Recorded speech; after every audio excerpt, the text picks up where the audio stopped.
Welcome everyone here in person. Thank you for your attendance and the people online watching us. Thank you so much for joining today. Again, another TPM Trails Bay Area chapter event. We are so proud actually.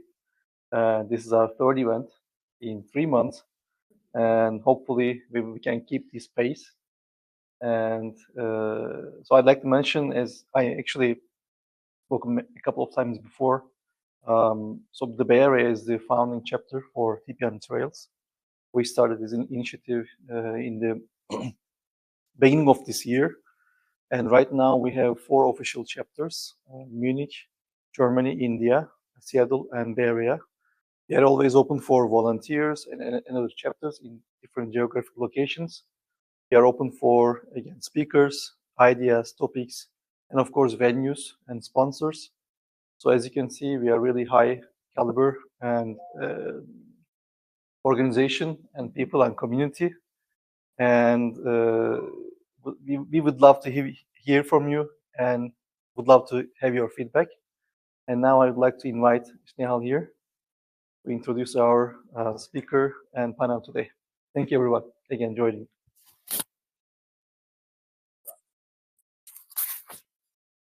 Right. Thank you, Oscar. Hello, everyone. Again, thank you for coming. It's good to see the number here. And, first thing I'm going to say is I'm so happy and proud and really want to thank Oscar and Zanat and Josie and Josh for making, this is the 3rd event. We just started in Jan, and it's amazing to see how we are rolling. So that's really good. Kudos to you all guys. Today's event really special for 2 reasons. One is the Women's History Month. So yay, there you go, women. And if you remember, the International Women's Day is around the corner, March 8th. So does anybody know what the theme of International Women's Day is? If not, read it out, but it's called Inspire Inclusion. So that's what we're doing. So what a better way to celebrate this than to have a women leader, our fearless leader, Priyanka Shinde, who will walk us through her journey in writing her first book. So allow me to introduce Priyanka Shinde. Priyanka Shinde is a seasoned Silicon Valley tech leader with over 20 years of experience in engineering, product management, and program management. She has previously held positions at tech giants like Meta and startups like Cruise, where she led highly technical teams in launching cutting-edge products. Priyanka holds an MBA from North Carolina State University and Master's in Computer Science from Arizona State University. Today, she serves as an executive leadership coach, empowering tech leaders to achieve their ambitious goals. Our fireside chat today will be hosted by Zanat, followed by a Q&A session in person and online. So folks online, putting your questions out there. And let's dive into Priyanka's inspiring journey and again, insight from a wealth of experience. Thank you. Thank you, Snehal. Thank you. Well, welcome. Thank you. Thank you for the warm introduction. Really great to see you. Very excited to be here. It is exciting. This was in the plans for several weeks now, right? The book was released February 12th, I believe. Mm-hmm. And it almost immediately hit the best-selling on Amazon in various categories, right? I was seeing how it was rising in the stack rank on Amazon. So really, really, really great. And I think it's a really strong tribute to the TPM role, as we were discussing right now during networking. This role, even though it's been in the industry for a good couple of decades, there is still lots of questions about this role. And if you roll back even 5 years ago, there was barely, maybe Mario's blog was the only thing out there that was continuously writing about TPMs. But now we have your book, we have your blog, we have lots of new, interesting content, educational content coming online, I would say. So, Priyanka, you're a very well-known advocate for the TPM role. You were a speaker and the coach on the first TPM summit that we were hosting in October last year. So thank you for participation. You're closing keynote was actually the first one that we put out there for public access. So if you haven't seen it, check it out on TPM Summit YouTube channel. Priyanka's closing keynote, very inspirational, is available. And you also participate in the monthly calls with the Discord community, TPM Unite. So shout out to Discord folks. So you, as a personality, as a leader, as an author now, I think you are pretty well known within the TPM community who is engaged. But for those who will watch this in the recording, or for those who joining for the first time, could you share a bit about your work history and highlight some of the exciting programs and initiatives that you've been involved with? Yeah, sure. Well, thank you so much for sharing, a lot of that. And it was exciting to see the TPM Summit last year and everything come together. I think, like I had shared in the summit, it was my dream to kind of see an industry-wide conference come together like 6 years ago. So it's never too late to do anything. One thing before I answer your question, I want to do, and you will see why this is important, especially, I know everybody here, you are here, you have taken the time, so thank you so much for being here. Everybody who's home, I know, all of you, I have a question for you. Do you all consider yourself multitaskers? Yes? Yeah, that's our TPM superpower, right? Everybody at home. So for 1 second, I want you to stop multitasking if you're at home. Okay, because the whole remote work with COVID, that's one thing we all kind of do when we are watching all of these online events. So I want you to kind of take a pause, 30 seconds, kind of take a deep breath and come with us here. These guys have taken a lot of time out of their day jobs to put this event together. So please, please, please come back to us here. And there's a reason, right? I think if you have seen the book, I think I said there's a myth to multitasking. And I think of myself as a multitasker, but even I feel like I cannot do it anymore. So, but to come back to your question of a little bit of history, so I kind of now feel like I'm kind of giving away my age when I say I've been in the industry for 20 plus years. I started out as an engineer. Way back in the day, I can tell you I used to code in Visual Basic. At some point when I was running these engineering programs, I came across somebody who was kind of managing the program, working with customers, pulling all of the release together. And they were called a program manager, not necessarily technical. And I really kind of got inspired seeing what they were doing. And then I myself got this opportunity to work on this program where I did everything from pulling the design, the UX together, to working with marketing, to working with IT to deploy the project. And I loved it. And I think that kind of sealed the deal of me becoming and transitioning into the world of technical program management. So from then onwards, I moved and I used to work at a couple of different startups in the world of ad tech, so advertising tech. And then from there on, I went and I used to work at Meta. And that's where I got opportunity to work on very interesting, complex programs. Because if you think about the scale at which then Facebook, now Meta, operates, millions of advertisers, or I got an opportunity to move from advertising into Messenger and then eventually into working in AR, VR and working on consumer tech. So one, I got the opportunity to work on different technologies, which is great because if you get the opportunity, then as a TPM, that's great because then one of the things is we don't have to stick to one domain. We can kind of learn new technologies, new domains. So one of the interesting things I would say, I think 2 or 3 very interesting projects in my career. One was launching the first ever Facebook Assistant launch on the first ever Facebook produced hardware device, which was the Facebook portal. Mm-hmm. And that was, it was a very, very chaotic project when I got there. We wanted to, I think, get the hardware out. The hardware was even not finalized, and it was like the launch date was like 6 months out, which if you have ever worked in hardware projects, that's not something you do. Like hardwares are finalized much more in advance. But it got to learn a lot in that process. So even though it was like chaotic, even though it was difficult, a lot of long hours, it was really rewarding. And I think that is where I also learned like that this is where TPMs add value. When you work on these incredibly complex programs, it's not just where there's two teams and you're kind of like just figuring out how to help the engineer. That's not enough for a TPM to work through things. And then, of course, after that, I went on to launch the Facebook Assistant on the Oculus device.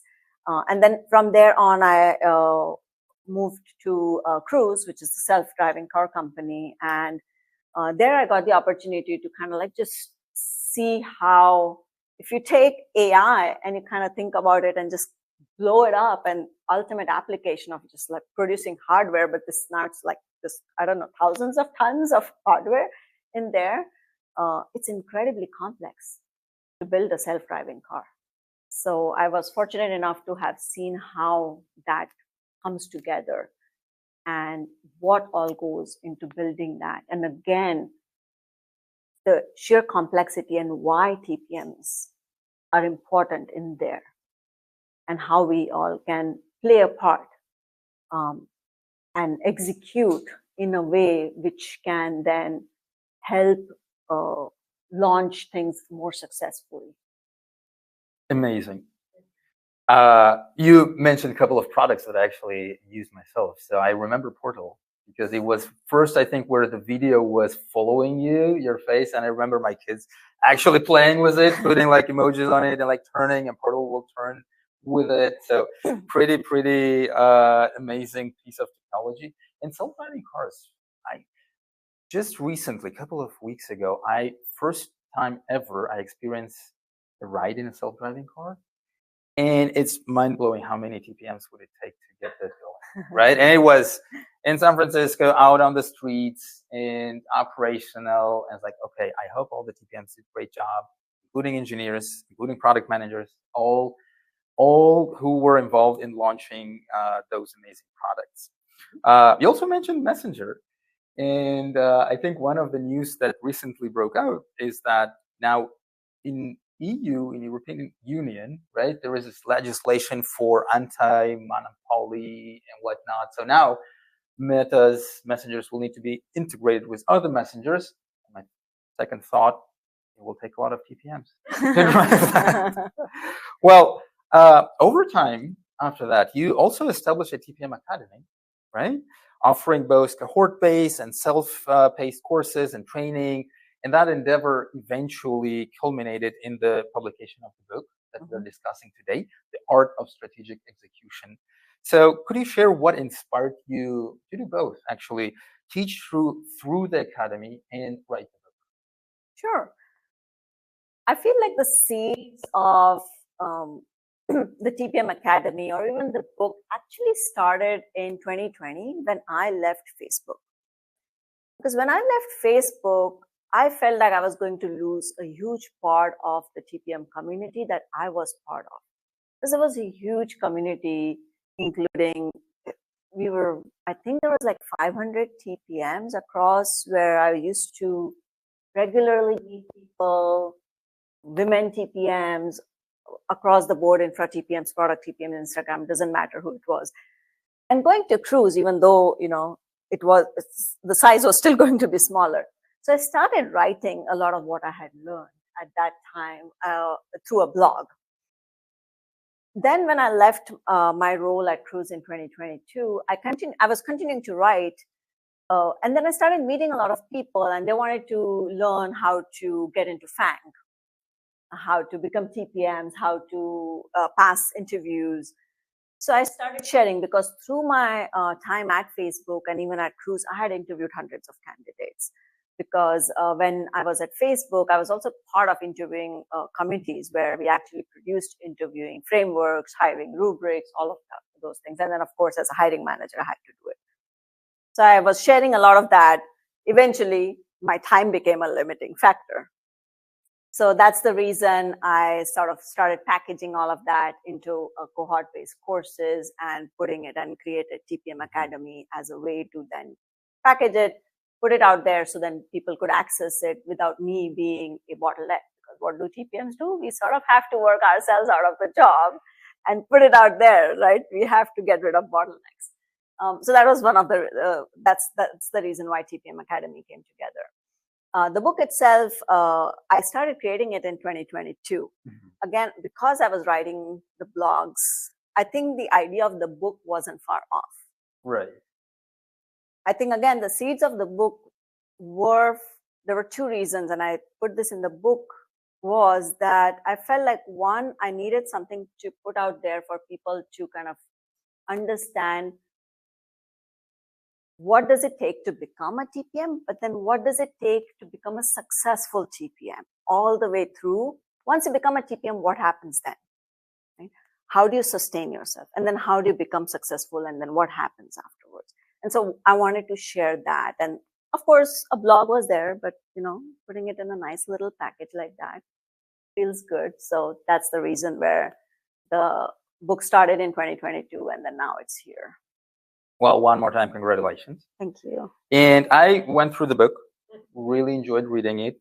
And I really appreciated how you structured the book as the career progression, right? You start off from explaining what the role is, who it fits, and actually warning some readers like, hey, make sure this is the right role for you. This is what the role about.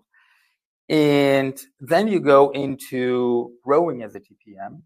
And then you go into actually a people management part, how to lead TPMs, how to build organization of TPMs. And that, frankly, resembled my own career journey in the past 10 years, where I also started as an IC, went into through different levels, different programs, eventually got an opportunity to lead a team.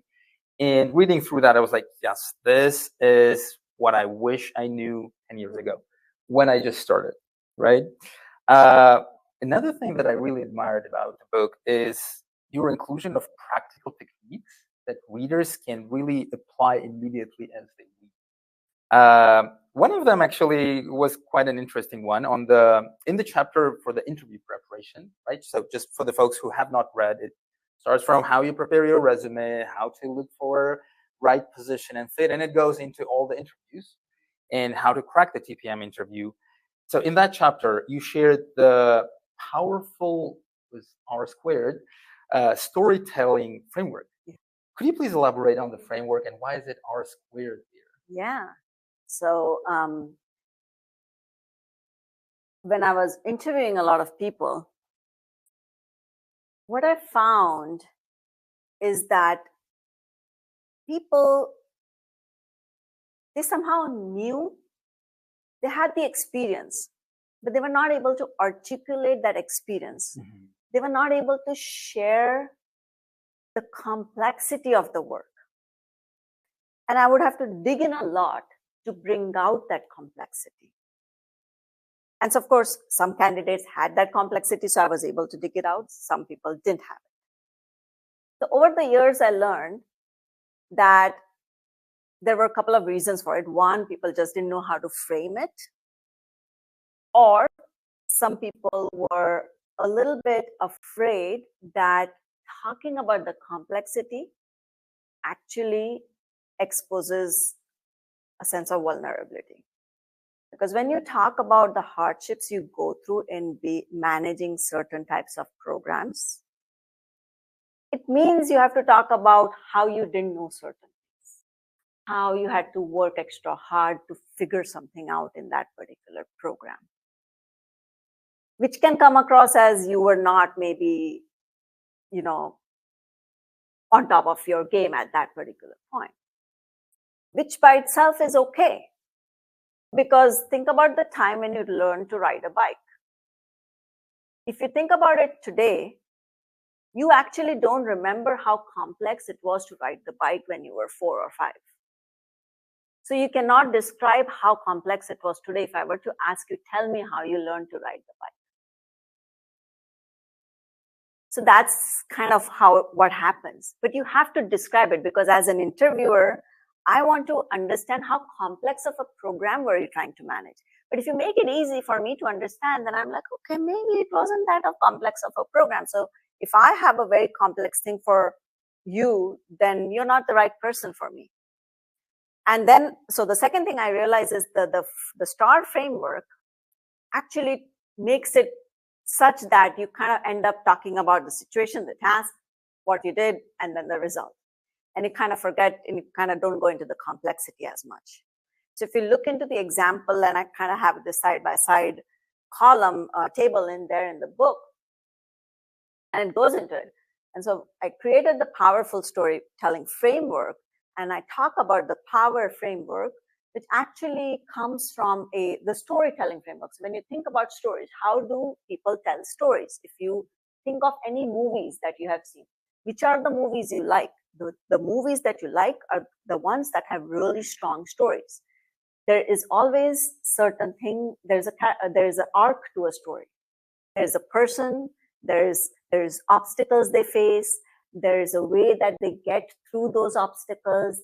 Generally, if the obstacles are very easy and they get over very easily, you're not going to end up liking that movie. So it's kind of like that. So the power framework, it kind of follows that. And so it's the race to the two is because there's two powers in there. So I talk about like the protagonist and like kind of like what the problem they have, and then go into the obstacles, and then what the objective they have, and so on. And then eventually how do they get to the resolution, The and the hero's results. journey, Exactly, right? exactly. Yeah. And that resonates with your keynote theme of the superheroes, right? Because I do Yes. remember it was the last session of the day. People are like already through so many sessions. And then Priyanka's slide deck starts with this Marvel superheroes. I was like, okay, this is refreshing. This is what we really needed at the end of the long day. So hero's journey, that's pretty interesting concept. And I really agree with you that struggling firsthand with the problem is really how we learn to solve problems. As you don't learn them from,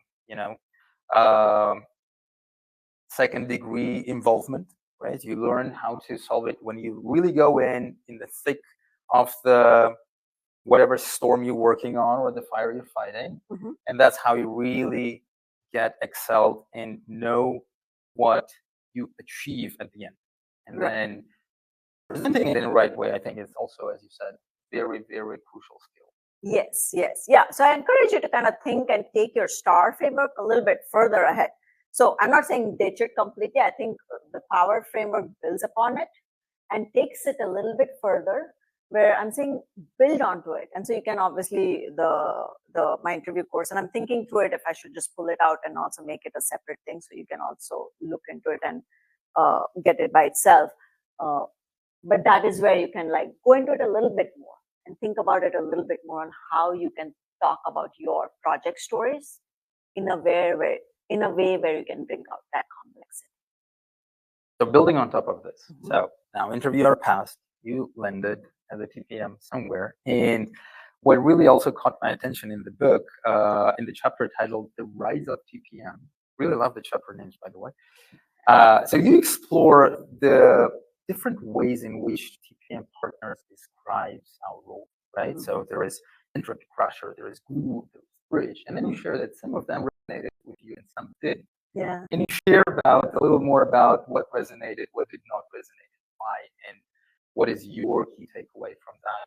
Yeah, sure. It's funny, I was talking about this on a podcast that just came out yesterday. So it was I was at this like women TPM lunch like a few years ago, and one of the TPM leaders casually mentioned that I don't like the word glue that they use to describe TPM. So anyways, kind of like stuck with me. And then somewhere, I think a couple of years back, I heard about this book. It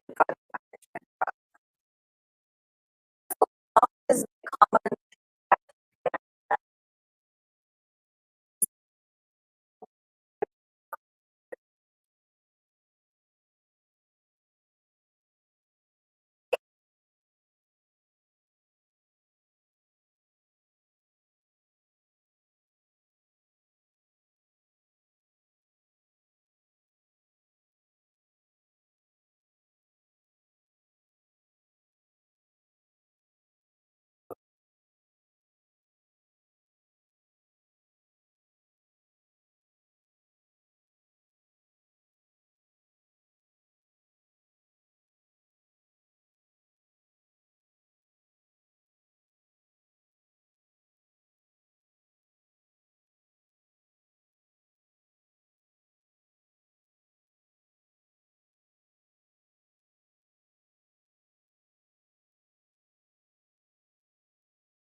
long-term vision, and then execution is more categorized like a tactical thing. You just do it today, you do it right now.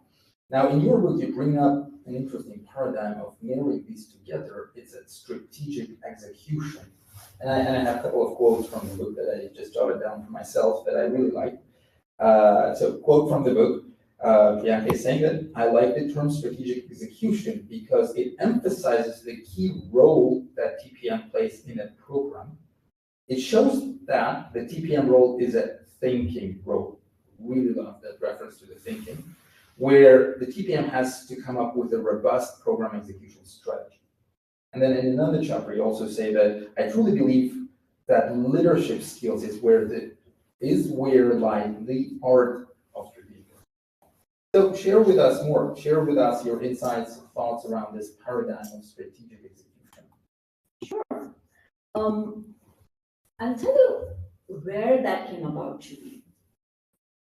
When I cruise and I was looking at how the TPM organization was structured, I was trying to understand how the engagement was between TPM and engineering.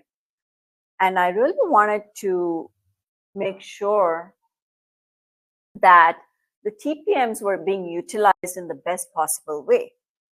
I wanted TPMs to manage programs. And so there's some place I talk about TPMs manage programs, not tasks. Right. Initially, I was like kind of going back and forth between like TPMs manage programs, not teams, because you know how it ends up happening where TPMs end up managing all the teams' work, right? So that it happens very much commonly, right? So I wanted to take out the TPMs out of doing day-to-day Scrum work, day-to-day management of backlogs, sprint, Scrum ceremonies, all of that, and help them do the programs that were cross-functional because a lot of things were falling through the cracks. However, of course, if we do that, what happens to all the Scrum and sprint stuff? So we were like, okay, how about, if we share the responsibilities with the tech leads and the engineering managers? Because execution is everybody's job. Now, it's like, okay, but like what happens now? There's like all of this a little bit like, fear in everybody, like what happens if the TPM start doing this? And so in order to distinguish between what do engineering folks do, what do everybody, like when we say execution is everybody's job, what do we mean? What are the TPMs doing? What is everybody else doing? I came up with this notion of, there's this notion of tactical execution, which is day-to-day execution stuff that sure, sometimes TPMs do. And then there is the notion of strategic execution, which is where we have to think about the execution, but we have to think about it from a broader perspective, from a perspective of putting like end to end. You cannot just think of things from a day-to-day perspective to task. So as an example, managing a task, updating a task, grooming a backlog, coming up with which tool to use to manage your program, those are all tactical aspects of execution. Strategic execution is figuring out what is my communication strategy going to be in order to make sure all the stakeholders are aligned on what we are going to do. Or how do I want to keep them informed? Because it might feel like that's not a thing, but if you think about it, you want a different strategy for your senior most stakeholders versus your partner teams versus your working group and so on. Another could be, how do I want to make sure dependencies are tracked? Because if you think about it, your dependencies, sure, there's a tool and there's a task part of it, which is tactical. But making sure you have a good overview and an insight into what those dependencies are, that is important. Building relationships with your stakeholders. That's the long game you have to play. The relationships you build today, they will actually help you. You never know 2 years down the line in getting a key thing, like maybe influencing somebody to do something 2 years down the line. You never know. So if you think about it, that's a strategic play for something you might have to do many months down there. So that's kind of the thing I mean when I say tactical execution versus strategic execution. And so actually there was an engineering leader who actually asked me, can you tell me what you mean when you say strategic execution? Why do you say this, that? And so actually I created a deck for them and I put these two things down in there. And I said, this is what I mean. And so actually, if you go into the book, there is a table there. So it kind of all comes down from all of these things that I've done over the years, and I've put it all the learnings in the book that I share with leaders over the years. Nice, nice, nice. Well, that is a good segue to another topic that I really, really resonated with. Speaking of influencing, especially leadership and stakeholders and partners, it's the topic of leading with authority. And I laughed out loud because you also mentioned in the book saying, hey, this is not a typo, right? Because the narrative of leading without authority, I think, was so ingrained in the broader PM community, right? Starting with product managers, project managers, program managers, TPMs. I think for past decade, I was seeing that leading without authority is a thing, right? Yeah. And then over the time, in my own experience, I also realized that, well, actually, that perspective is not the full picture. Yes, you need to have the soft skills to lead without authority, relationships, communication, but you also want to be an authoritative source of truth of, for example, where the program is or what is the program needs to achieve. And I was trying to instill this also mindset within my team in the past couple of years, and I really, really emotionally, I would say, resonated, saying, yes, yes, this is what I thought, and I'm not the only one thinking like that. So tell us more about your way of shifting towards leading with authority. Is that something you found out early in your career, or is it something you also kind of came to realize over time? Yeah, I mean, I'm glad kind of identified it with it so much, because then that kind of also tells me it's like I'm not the only one kind of a rebel over here, kind of just like thinking through these things. Because if you think as I'm just like kind of making things and turning them over, right? I feel like I think some of it has just over a period kind of where I've kind of gotten into this way of thinking and challenging the norms. Some of it I feel has come with experience. Some of it was just come with the comfort of, I think, one, the experience, one with becoming comfortable in my own skin. I think I didn't talk about when you asked me about like here in leadership is where lies the art of strategic execution, and we can come back to it. But I think that is where I started then challenging more of these kind of norms that have been set. And I realized that one, when we think about leadership as well in the context of this role, as a TPM, the manager part is already in the title. So one, you don't have to be a people manager. And when we think about leadership, a lot of times it gets equated to management, which it is not. So you don't have to be a people manager in order to be a leader. And this role requires you to be a leader, which is why then the leadership is very important. And that's why the art, that's where it comes. And then that ties into the influencing skills that you need. And by the nature of you being given the charter of being the TPM on a program, you actually have the authority. It doesn't matter if those engineers report to you, even the PM, the product manager, is part of your program. So actually, even the PM is not like, if you need the PM to deliver the requirements, then they are like, you're supposed to ask them. Like, you cannot, like, they're not, you don't have to be afraid to ask the PM also. So it's the same thing. So by the charter given to you, you have the authority. And that's why I say influence with the authority, because nobody is going to give you the authority as such. And that's why I kind of put it that way. And I kind of started segueing into this, that we keep saying influence without authority, but we don't really need to be a manager in order to have that. Right. We just need to show up as a leader, and that's all we need. We need to know our subject matter. We need to know what we're talking about. We need to be able to be comfortable in our skin, and that's it. So the way I would put it, it's authoritative subject matter expert. within any domain.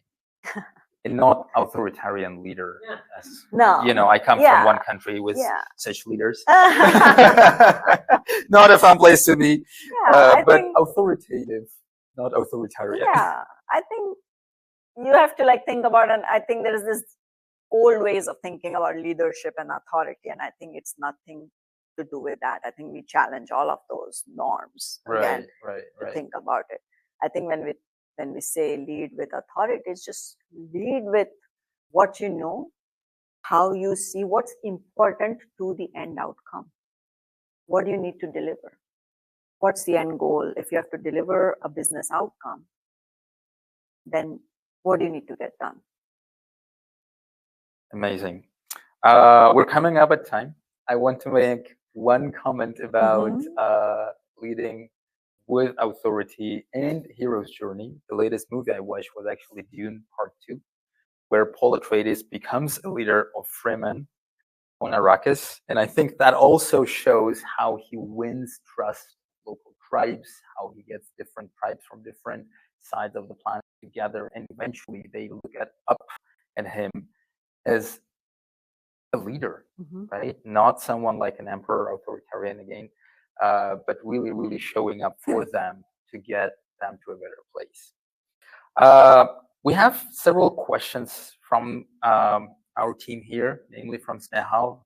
Snehal, if you don't mind, I'll be the voicing head for your questions.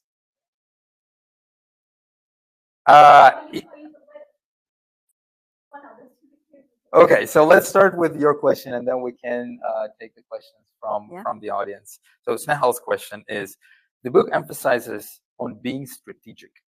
What would be your advice to TPMs to be strategic in bringing visibility about their program to leadership, especially when one is not leading a key program for the company? I would say, well, why is it not key for the company?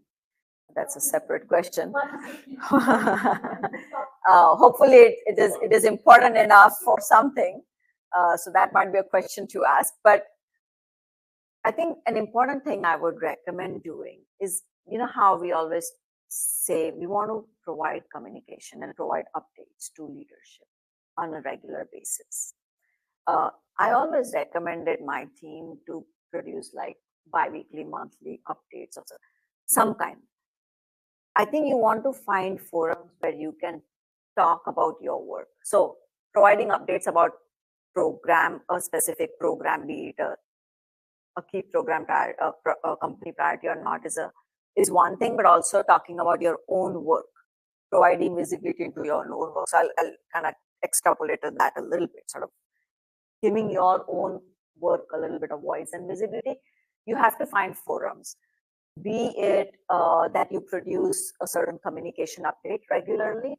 And you know how sometimes it feels like, who's reading this? Do I have to produce this every other week, every month, things like that?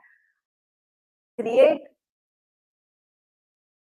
a template or something that you can easily sort of fill every other week or something. But here's the thing that I have found, which is, even if not everybody reads, and you can have an executive summary, whatever, even if everybody doesn't read it, every single thing you have to, the fact that you show up every month, that you're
I would say that you have to judge for that. But for one, I would say sometimes you kind of just have to deflect the negative and say, hey, let's first solve for what is not working right now. Let's address the situation, then we can go. Because it's hard, it's easy to take it upon yourself. Remember that not to take it personally. I know it's hard. I know, but you have to sort of, yeah, please.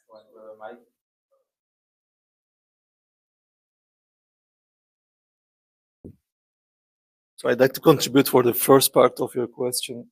There are some platforms and products that enables these, cultural change, like giving credit, giving, bump, especially they have integration for like Slack or Microsoft Teams.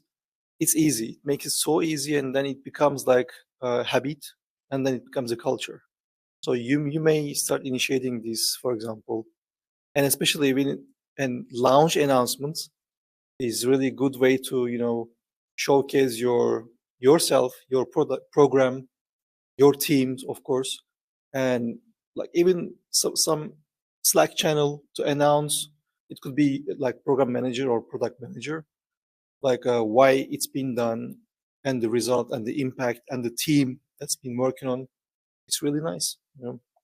It's also like good data points for like promotion for later stages.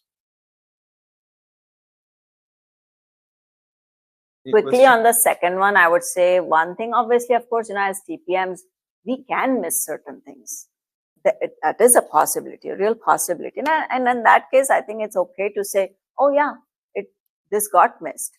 So I'm going to note it down for the next time. So that can be a possibility, I think. Let's check if we have any questions from the virtual audience. And if not,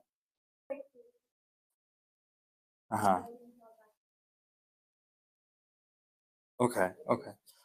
And we are actually over time that we planned. We still have this room for about 40 minutes if we want to get the book signed. That's the main purpose of the event. My copy is right here in the middle. So I prepared it to sign it with all my notes in it. Yeah, right. Any parting notes?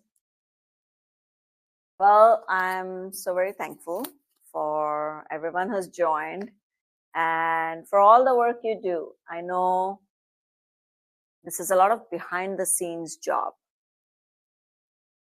And let me tell you, not a lot of people have the guts to do it. Right? A lot of people move out of it. Because operating behind the scene is not everybody's cup of tea. So you're doing a lot of good work. And it's important because even if you see what's going on, at the end of the day, think about it. All these companies, they want to execute. They want to do it efficiently. They want to make money. So whatever skills you have, they're going to be important. Okay? And you will always have them. So nobody can take them away from you. Yeah? So just go forth and do great things and you'll all be fine. Yeah. Thank you very much. Can I be the first one in line to sign? Yes. Okay, well, thank you for all who joined virtually. I think that's the end of our session, and we'll share the recording once it will be available. Thank you.